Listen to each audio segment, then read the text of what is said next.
On this Sunday night, Ebola battle over whether those who are fighting the disease overseas really need to be quarantined when they get back home to the United States.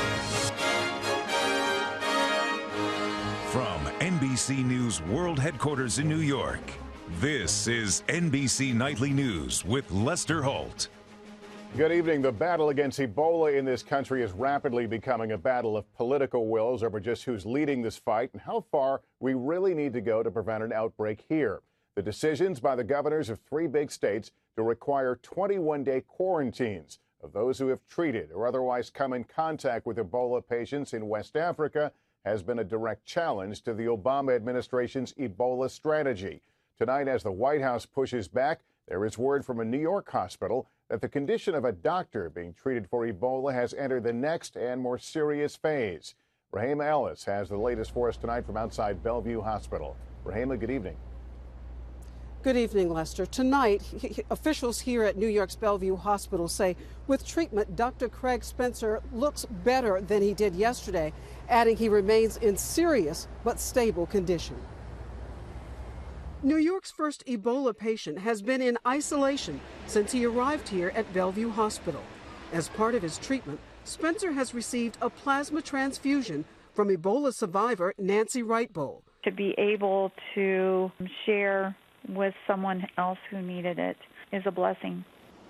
Meanwhile, Spencer's fiancée returned to their Harlem apartment last night, where she remains under mandatory quarantine. Authorities say Morgan Dixon has a phone and tablet for video chatting, while outside a police officer stands guard until her quarantine ends. Today, Florida's governor ordered mandatory twice-a-day monitoring for people returning from Ebola-infected areas. This after Illinois, New York, and New Jersey imposed much stricter measures, going so far as to order quarantines for travelers to the U.S. who have had direct contact with Ebola patients in West Africa. Today, Governor Christie defended his decision. People in New Jersey has my first and foremost responsibility to protect their public health. That's exactly what I'm going to do. The nation's leading doctor on infectious diseases responded to questions about whether the mandatory quarantine was an overreaction. If you do not come into contact with body fluid, if someone comes back from wherever, Liberia, and they're well, they are no danger to anyone. In New Jersey, nurse Casey Hickok, the first healthcare worker back from West Africa to face a mandatory quarantine, told CNN today that while she commended the hospital staff for their care, her quarantine is inhumane because she's not sick. Back in New York City, the mayor visited Bellevue Hospital to thank those caring for Dr. Spencer. They are the first responders in this crisis, and they are doing an absolutely extraordinary job. And we learned tonight that nurse Casey Hickok has reportedly retained a lawyer and plans to file a federal lawsuit claiming her quarantine is a violation of her basic civil rights. Lester? Rahema, thank you. U.S. Ambassador to the UN Samantha Power is now in Guinea, her first stop on a visit to the 3 West African nations worst hit by the Ebola outbreak. Power is the highest-ranking U.S. official to make such a visit and spoke exclusively with NBC's Chris Jansing, who's traveling with her.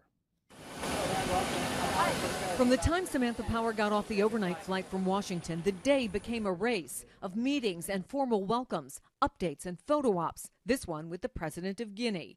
She's determined to pressure other countries to do more than praise the U.S. and the U.K. for their response.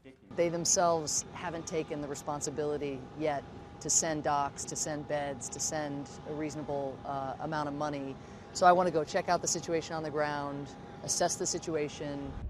Guinea desperately needs the help. It's one of the poorest countries on the planet and has already lost about 900 lives to Ebola. So at every stop, health protocols for all of us, including the ambassador, who got a shot of hand sanitizer and had her temperature taken 3 times today. Billboards warn of the dangers of Ebola, but the majority of the people here can't read them. That's where religious leaders come in. The Grand Imam is sending instructional sermons to the country's 12,000 mosques. But now there's this growing concern, that if American healthcare workers have to be quarantined when they go home, they'll stop coming.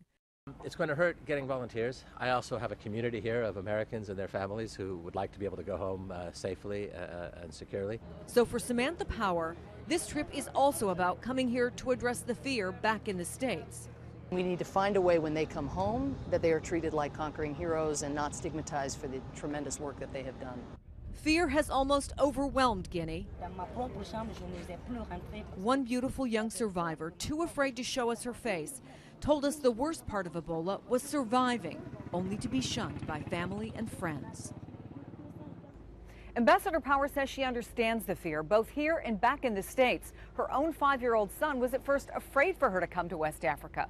She says the government may think about offering incentives to healthcare workers to come. Maybe it's money, maybe it's time off. Those decisions haven't been made yet. Lester? Chris Jansing reporting from Guinea tonight. Thanks. Tonight.